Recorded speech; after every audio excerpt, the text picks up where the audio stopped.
कोई भी आपके कारण अपने आप को धर्म के चरम शक्ति से जुड़ पाए, इससे बड़ा पुण्य आपके लिए कुछ हो ही नहीं पाएगा, इस जीवन में संभव नहीं हो पाएगा। तो जैसे मैं अभी इस वक्त आपसे कुछ बोल रहा हूँ, अगर मेरा कोई ज्ञान आपके उन्नति में काम आ सकता है तो कहीं ना कहीं से ये मेरा बूथ को भी स्ट्रॉन्ग कर देगा और मेरा आने वाला साढ़े साथी जो है उसमें बहुत ज़्यादा बैलेंस कर देगा। वेलकम टू परी अभी ट्विन फ्लेम 176। सो गाइस, कैसे हो आप सब लोग?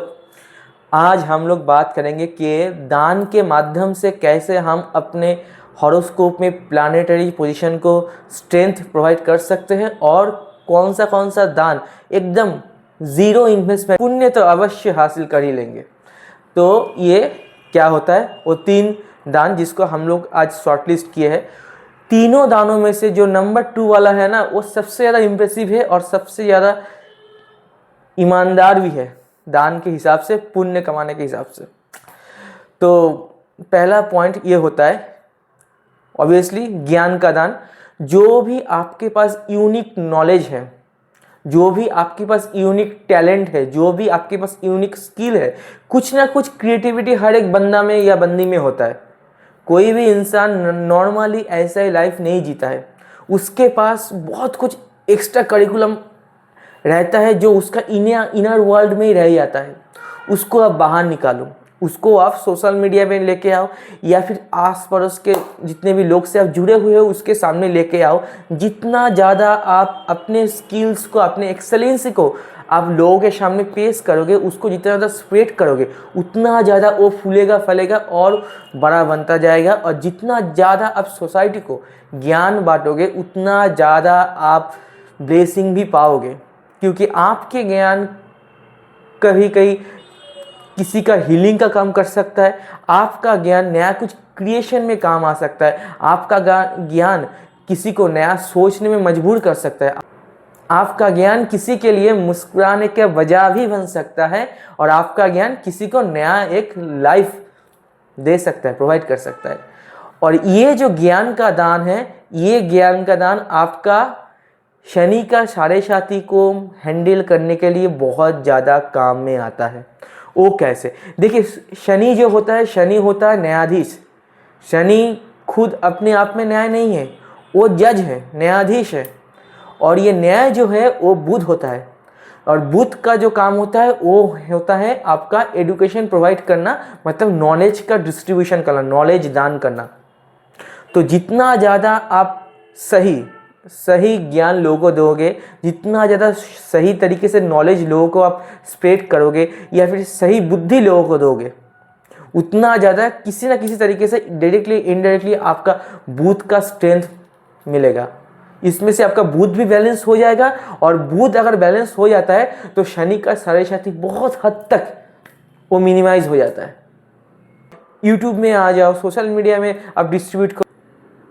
सेकेंड जो होता है सबसे इफेक्टिव होता है, आप खुद ऐसा कोई कारण बन जाओ जिसके लिए लोग धर्म को मानने लगे।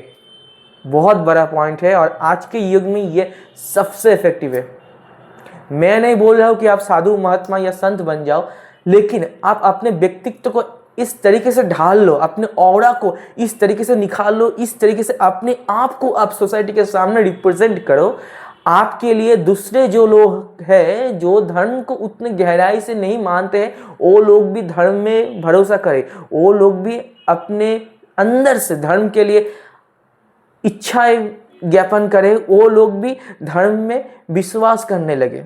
धर्म को मानना ये नहीं होता है कि खाली मंदिर जाना या फिर मस्जिद जाना। धर्म को मानना ये भी नहीं होता है कि खाली दिन भर भगवान का नाम ही जप करना।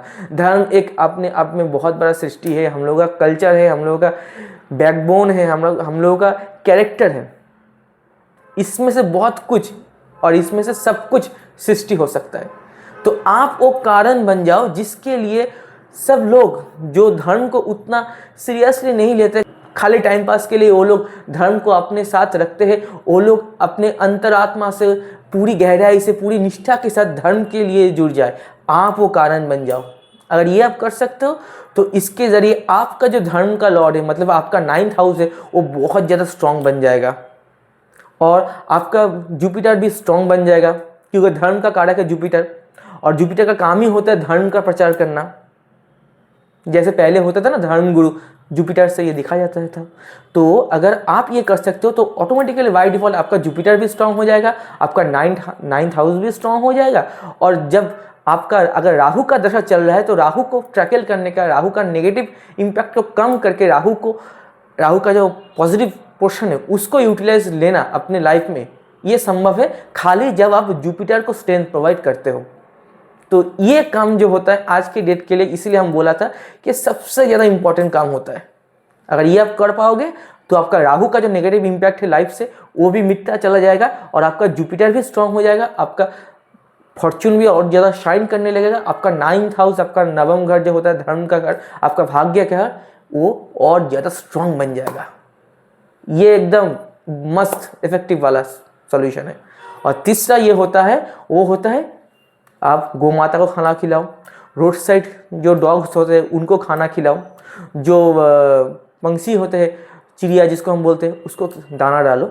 ये सब काम जब आप करते हो, जैसे देखो गौ माता जो होता है, गौ माता में ही हम लोग मानते हैं हिंदू धर्म के हिसाब से कि उनमें ही सारे देवताओं के वास होता है। तो ये तो अपने आप में बहुत इफेक्टिव होता है। रोड साइड स्ट्रीट डॉग्स जो होते हैं उनको आप जब खाना खिलाते हो तो आपका केतु स्ट्रांग होता है। केतु का स्ट्रांग होना मतलब जो भी सेपरेशन, जो भी आपका सेपरेशन मतलब इन द सेंस किसी भी तरीके से केतु जिस हाउस में बैठेगा उस हाउस से आपको सेपरेट करने लगेगा। अगर वो पॉजिटिव इम्पैक्ट में ना हो तो, अगर उसमें लग्न का पॉजिटिव दृष्टि ना हो तो जितना ज़्यादा आप रोड साइड डॉग को खाना खिलाओगे, उनको फीडिंग दोगे ना, आपका केतु भी बाय डिफ़ॉल्ट बहुत स्ट्रांग हो जाएगा। आपका केतु का जो नेगेटिव इम्पैक्ट, अगर केतु का दशा आपका चल रहा है, अंतर्दशा चल रहा है, केतु से आप परेशान हो, बहुत ज़्यादा दुख आपके मन में चल रहा है या सबसे आप दूर जा रहे हो, आप अपने आप को आइसोलेशन में लेके जा रहे हो, तो ये केतु का कारण सबसे ज़्यादा होता है। तो केतु को बैलेंस करने के लिए ये डॉग्स को खाना खिलाना बहुत ज़्यादा इफेक्टिव होता है। और सबसे ज़्यादा महान बात ये होता है कि आप तीनों जो हम प्रोसेस आपको बोले हैं 1 2 3 तीनों प्रोसीड्यूर के साथ आप बहुत ज़्यादा फ्री में पुण्य कमा सकते हो।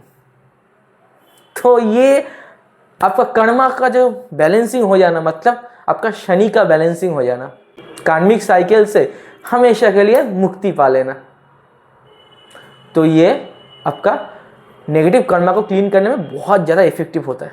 तो ये तीनों का आप यूज़ कीजिए, अपनी लाइफ में आप इंटीग्रेट कीजिए। Thank you so much.